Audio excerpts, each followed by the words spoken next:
நண்பர்கள் அனைவருக்கும் வணக்கம். இன்னைக்கு நம்ம இந்த வீடியோல டிரைவிங் லைசன்ஸ் உள்ளவர்களுக்கு மிக முக்கிய தகவல் ஒன்று வெளியாகி இருக்கு. சோ அத பத்தி தான் இப்ப நம்ம பார்க்க போறோம். நாடு முழுவதும் சாலை விபத்துகளை தவிர்க்க போக்குவரத்து விதிமுறைகளை வாகன ஓட்டிகள் கடைபிடிப்பது கட்டாயம்.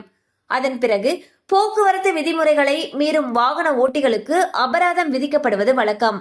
குறிப்பாக இருசக்கர வாகனத்தில் செல்பவர்கள் ஹெல்மெட் அணிவது, மது குடிக்காமல் வாகனம் ஓட்டுவது மற்றும் காரில் செல்பவர்கள் சீட் பெல்ட் அணிவது, இருசக்கர வாகனத்தில் இரு நபர்களுக்கு மேல் செல்லக்கூடாது போன்ற பல்வேறு சாலை விதிமுறைகள் அமலில் உள்ளன. ஆனால் இந்த சாலை விதிமுறைகளை பெரும்பாலானோர் கடைபிடிப்பதில்லை. இதன் காரணமாக போக்குவரத்து துறை காவலர்களால் சம்பந்தப்பட்டவர்கள் மீது நடவடிக்கை எடுக்கப்பட்டு வருவதோடு அபராதமும் விதிக்கப்படுகிறது.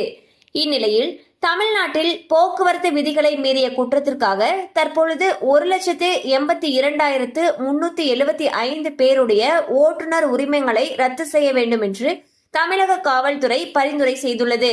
இது தொடர்பாக டிஜிபி அலுவலகம் வெளியிட்டிருக்கக்கூடிய செய்திக்குறிப்பில் ஜூலை முதல் போக்குவரத்து விதிகளை மீறிய குற்றத்திற்காக 76,15,713 வழக்குகள் பதிவு செய்யப்பட்டுள்ளன என்று தெரிவித்தார். மேலும் இதுவரை 39,924 டிரைவிங் லைசன்ஸ் ரத்து செய்யப்பட்டுள்ளது என்றும் இதைத் தொடர்ந்து 1.82 லட்சம் பேருடைய டிரைவிங் லைசன்ஸை ரத்து செய்ய பரிந்துரை செய்யப்பட்டுள்ளது என்றும் தெரிவித்தார். பாத்தீங்கன்னா போக்குவரத்து விதிகளை கண்டிப்பாக நம்ம கடைபிடிக்கணும். அவ்வாறு கடைபிடிக்கல அப்படிங்கிற பட்சத்துல நம்மளுடைய டிரைவிங் லைசன்ஸ் கேன்சல் ஆகிறதுக்கு கூட வாய்ப்பு இருக்கு. சோ வாகன ஓட்டிகள் ரொம்பவே கவனமாக போக்குவரத்து சாலை விதிமுறைகளை கடைபிடிங்க.